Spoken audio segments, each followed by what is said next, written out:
Good morning, everybody. It's a pleasure to be here at the IISS. As you're aware, Pakistan and India recently went to war for 5 days. And the delegation that I lead has been given a mission of peace. We are advocating internationally for the international community to play their role in encouraging a dialogue, a comprehensive dialogue between India and Pakistan, where Pakistan is ready to talk about all issues. Of course, if India and Pakistan are to talk peace, we must address the issue of Kashmir. I understand that this has more significance here in the United Kingdom. As of course you're all aware, the issue of Kashmir is the unfinished agenda of partition. It's also at the root cause of a conflict between India and Pakistan. It's also the root cause of indigenous terrorism that takes place in occupied Kashmir. So the main agenda item for our discussions will be Kashmir, but then of course we're ready to talk terrorism. Pakistan has combated terrorism within their own country and has extensive counter-terrorism cooperation with the entire world, with the United Kingdom and with the United States. Effective, efficient counter-terrorism. As far as India is concerned, we don't speak to them about anything, let alone terrorism. And finally, there's the issue of water. I'm sure you will all join me in condemning India's announcement or India's threat to cut off the water supply of 240 million people. Surely we don't want to see this weaponization of water, this precedent for the weaponization of water to set. Today it is in the context of India and Pakistan. Tomorrow it'll be in the context of some other country. It is a violation of the UN Charter merely to threaten to cut off Pakistan's water supply. If India acts on this threat, Pakistan would view it as an act of war. So would any other country. When it's a matter of survival, when it's an existential threat to your people, when it's the 100% the water supply that you rely on for drinking, for agriculture, we're left with no choice. But what's more important to emphasize and convey is that we have achieved a ceasefire, but we've not achieved peace. In fact, India and Pakistan, the region, the world, is less safe today than before this conflict. The threshold for conflict between two nuclear-armed powers, between India and Pakistan, has drastically lowered to the lowest point ever. As it stands today, if there's a terrorist attack anywhere in Indian-occupied Kashmir, in India, proof or no proof, we go to war. That's the de facto position, or the new abnormal that India is trying to impose on the region. The equivalence would mean that if there's a terrorist attack in Pakistan, we have to go to a war to India. That is a very untenable situation to be in. It is a source of insecurity. I know that India likes to portray itself as a net security provider, but it is actually the source of insecurity in South Asia. Its unilateralism is a source of insecurity in South Asia. Its refusal to comply by international law, the UN Charter, is a source for insecurity in South Asia. It's lowering the threshold for conflict with potentially nuclear-armed conflict is the source of insecurity in South Asia. Its weaponization of water is a source of insecurity in South Asia. The only rational path forward, the only viable path forward, none of the issues I mentioned here today, be it terrorism, be it Kashmir, can be solved through conflict. They can only be solved through dialogue. So we look to the international community to look beyond geopolitics, look beyond their partisan views on India in general, and all advocate for peace. I thank you. I'm going to sort of wind up my opening question here so I have more time to take your questions.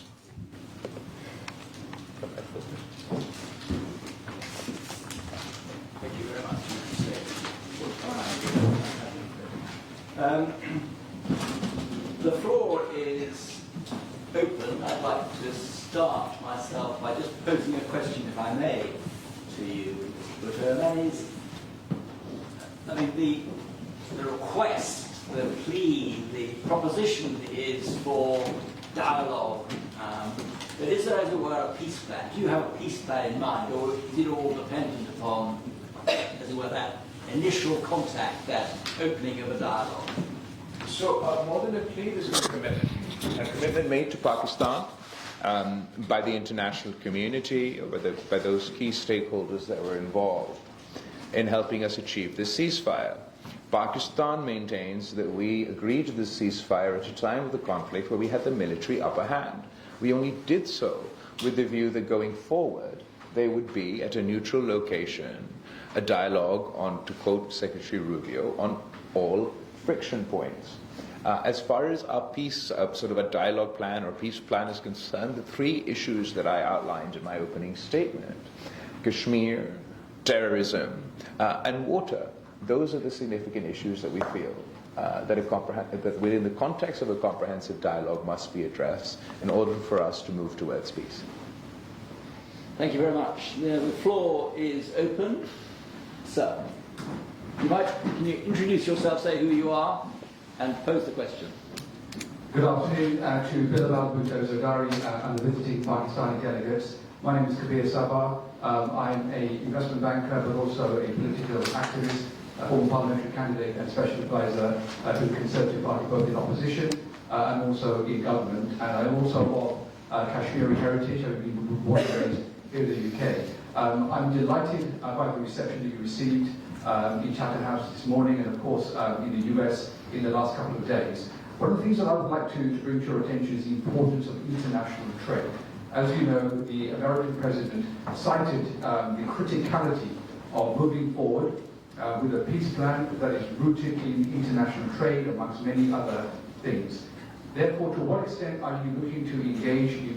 You've met various parliamentarians, with think tanks, with academics. But what about the business community? What about those people who are leading multinational corporations, in some cases of Indian heritage, who recognize the opportunities that a renewed peace effort between India and Pakistan will bring from a trade point of view? So therefore, I urge you to ensure that this part of the consensus that you're looking to build, to understand Pakistan's narrative and how Pakistan can move forward is not forgotten. Thank you very much. Thank you. I think that's a good suggestion. We will, going forward, engage more of the business community. Trade is absolutely one of the peace dividends that would not only benefit India and Pakistan, but also the rest of the world that engages there economically. India and Pakistan at the moment do not trade with one another. Just the direct trade between our two countries would unlock such potential and pave the way for even more prosperity for the people of India and the people of Pakistan. We also, as a result of this conflict, no longer allow transit trade. That would benefit not only India and Pakistan, but all those who stand to benefit. Thank you, sir. Hello, my name is Farid Qureshi. I'm from BILAWAL News. My question is from BILAWAL BHUTTO ZARDARI. Traditionally, Pakistan has maintained a balance between China and West. So how do you see that balance going forward following the Pahalgam incident and Pakistani war? I think that Pakistan has always played the role of a bridge. We don't seek to be divisive, and we don't benefit from conflict. There are other countries in the region who benefit from conflict and sort of perpetuate that environment. Pakistan would like to be a bridge, as we were in the past, between the United States and China. We have economic cooperation with both countries. We have the China-Pakistan Economic Corridor, obviously, which is, I'm sure you're all aware of. Also, the US is our biggest trading partner. So we are engaged with both countries, but we would like to see ourselves as a bridge rather than a divisive force. Thank you very much. Rob.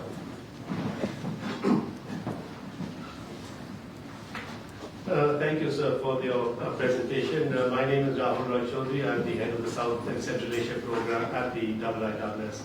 I have three quick questions. The first is you mentioned the indigenous terrorism that is taking place in Kashmir. The Indian perspective is different, and there's a view that it is also cross-border, coming across from Pakistan. What are you able to tell the Indian side in terms of your understanding of this, and in terms of being able and willing to counter this from within Pakistan, because Pakistan has been a huge victim of terrorism itself for all these decades, and the empathy clearly must be there. My second question is on talks. As you said, that there is clearly an interest in talks. Are these talks conditional or unconditional? Because in the past, the Pakistani perspective, official perspective on talks, were that they would be conditional on the reversal or the revocation of Article 370 in August 2019 over Kashmir. And my final point is on the Indus Water Treaty. I mean, I agree with you. I think, for India, the fight with Pakistan is not against the people of Pakistan. And the Indus Water Treaty, sadly, is a reflection of that. That should not take place.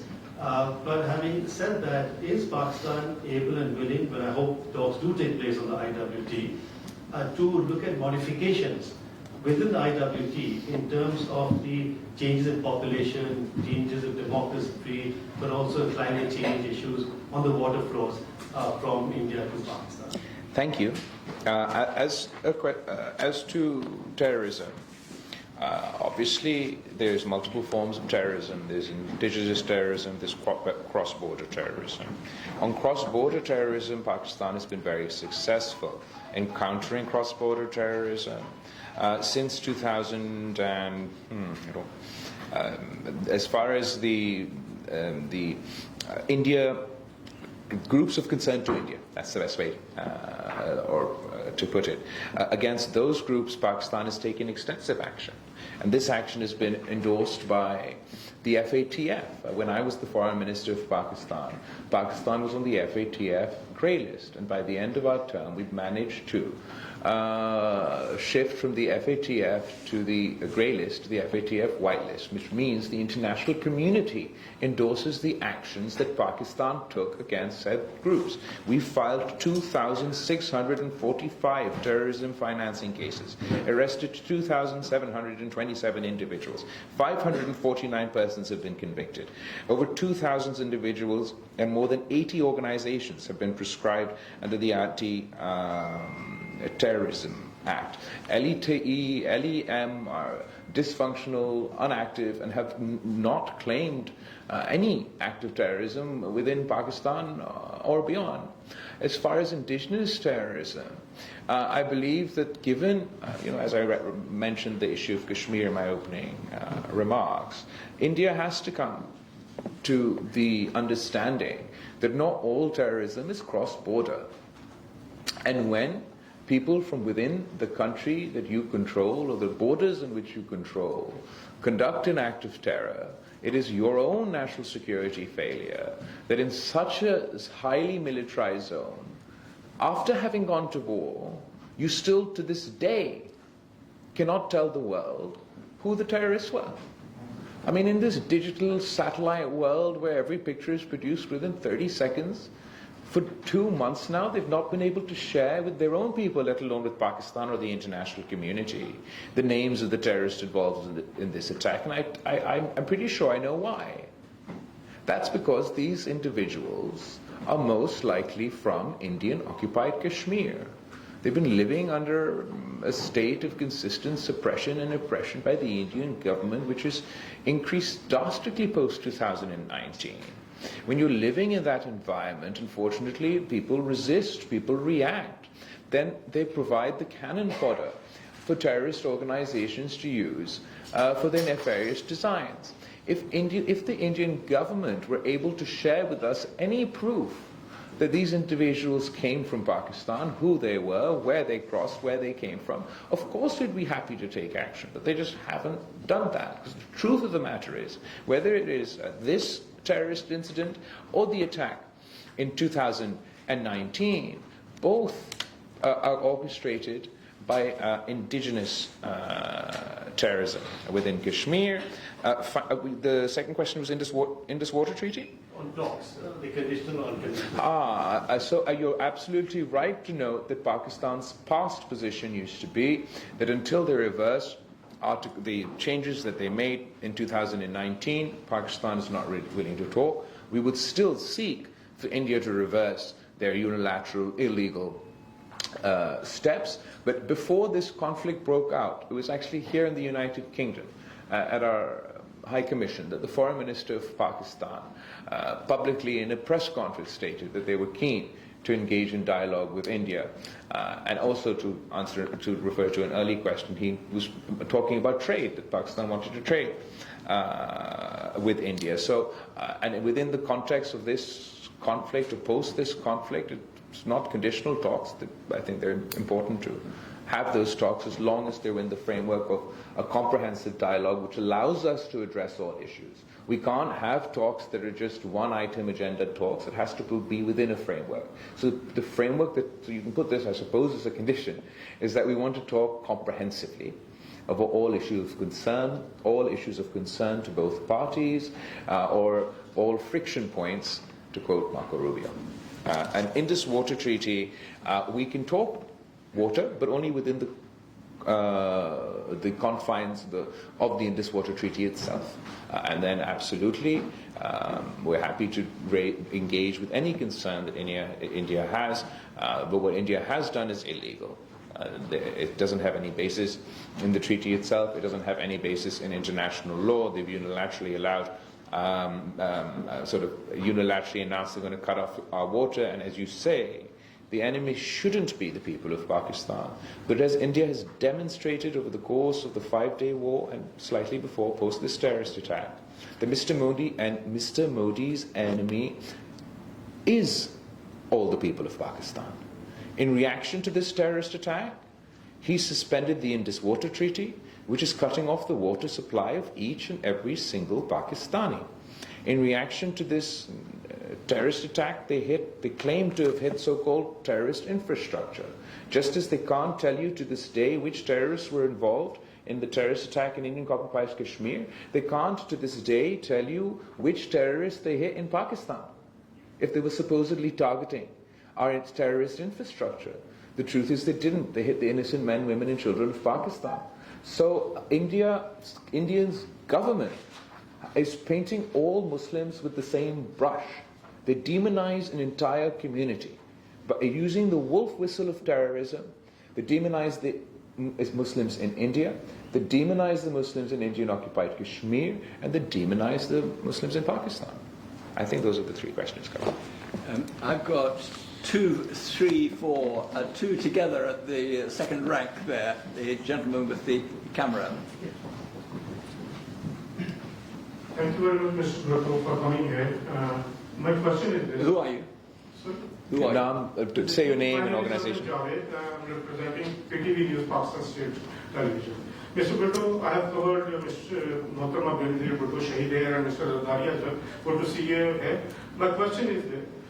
The leadership of India, the Prime Minister, current Prime Minister, he was once banned to USA for his involvement in the Gujarat riots, and you rightly said that he was a butcher of Gujarat. Secondly, India was involved in killing of Khalistan leaders in Canada, and the Canadian Prime Minister particularly named this, that the Indian agents were there.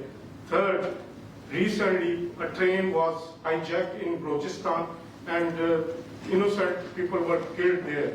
Third, there was Samjhauta Express incident a way back. There are continuous allegations on India of terrorism sponsoring within Pakistan, especially in Balochistan. Then Pakistan has Kulbhushan Yadav, an Indian serving army, the personnel.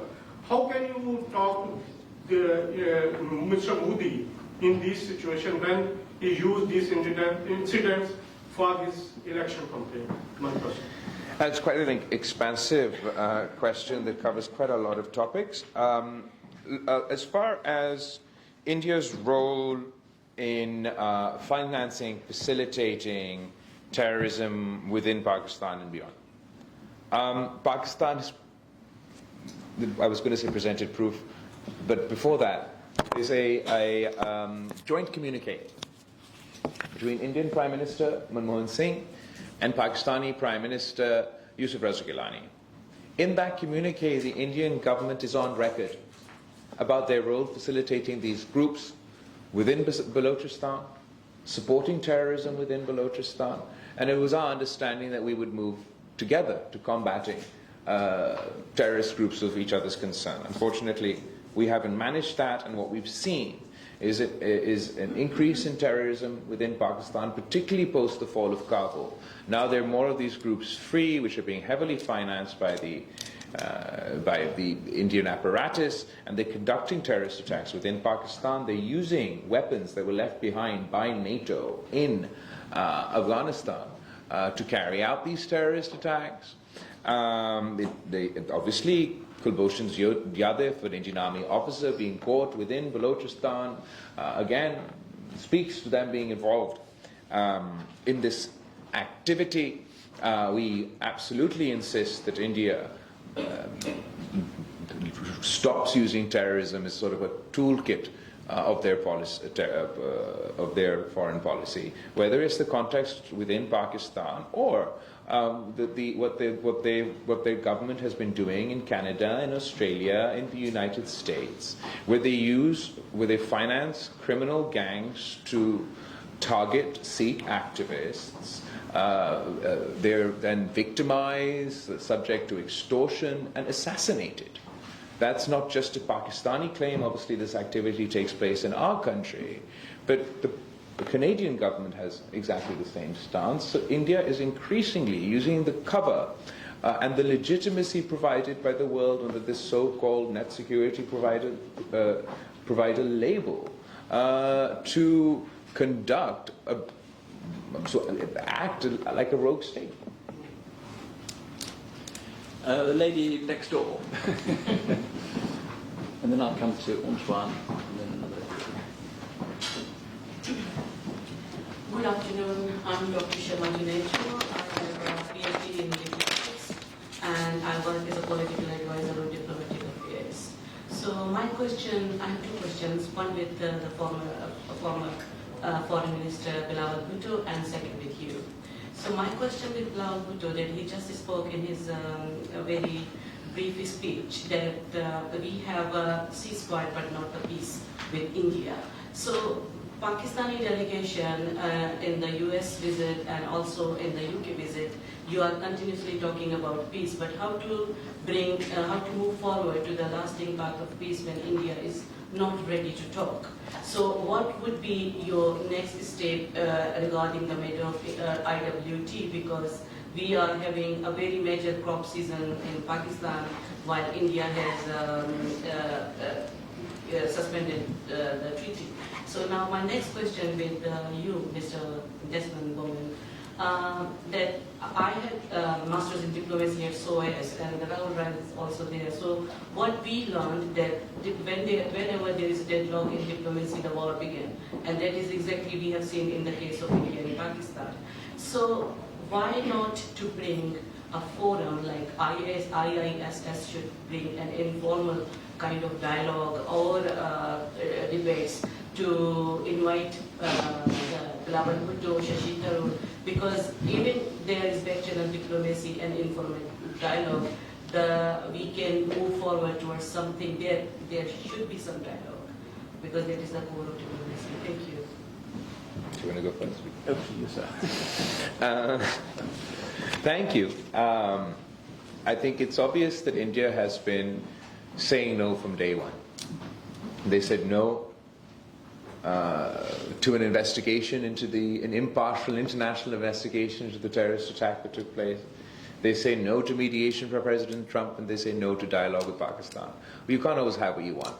and India didn't, just as India had to accept the ceasefire as a result of intervention, we're looking to the international community to play their role, to encourage a dialogue for us to achieve peace. We're under no delusions. It's not like sort of peace happens in a day. This is a mission, an effort that we continue to advocate for because it's something we believe in passionately. We refuse to damn the 1.7 billion people of the subcontinent to perpetual war. We fought perpetual war generation after generation over Kashmir. More recently, we've been fighting over terrorism. Now, the Indian government would like to damn future generations to perpetual war over water. We advocate for peace for our own people and for the people of India. As far as the Indus Water Treaty is concerned, absolutely, I would strongly encourage the Pakistani government to challenge India's decisions at the appropriate forums. I'm sure we are doing that. As we speak, as you know, I'm abroad here speaking to you, so the details I can get back to you, but absolutely we have to challenge it within the legitimate forums, raise our voice internationally, and we expect from the international community to raise this issue across the board, no matter what their position on India, Pakistan, vis-a-vis terror, vis-a-vis Kashmir. This is a humanitarian issue. This is the question of the water supply for 240 million people. I'm sure that this is not a position that India will be able to sustain.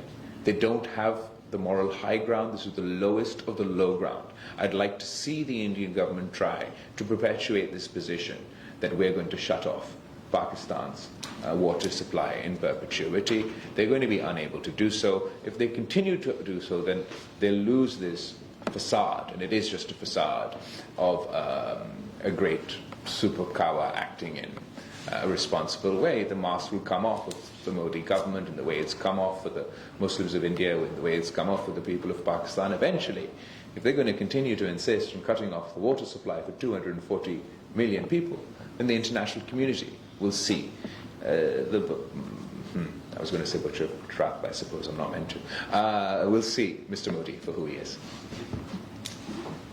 Well, I wasn't in the business of answering questions on behalf of IISS, and I wouldn't want anybody to think that the IISS has magical powers to mediate. But the fact of the matter is that when it comes down to it, the parties involved in strife have to talk to each other, whether through the front door or the back door, and that's not happening. But I understand your point. I've got a lady who has had her hand up, and then I'll come to Osman. My name is Safina Khan from Azad and New TV. Mr. Bilawal, my question is very simple and short. Do you believe Pakistan can get support from UK and US on Kashmir issues? Thank you. I think it's a question of not Pakistan not getting support for itself, but Pakistan getting support for peace. And I think that in that sense, absolutely, we'll get support for peace from the United States, we'll get support for peace from the UK. As part of the peace process, as I've already explained, I believe that the Kashmir cause is fundamental, not only because it is the root cause and the leftover agenda of partition, but also because the actions of the Indian government in Indian-occupied Kashmir is providing the cannon fodder for terrorist attacks like the one that took place, and particularly since we're blamed for these terrorist attacks, we have an increased interest in them, including Kashmir on the agenda.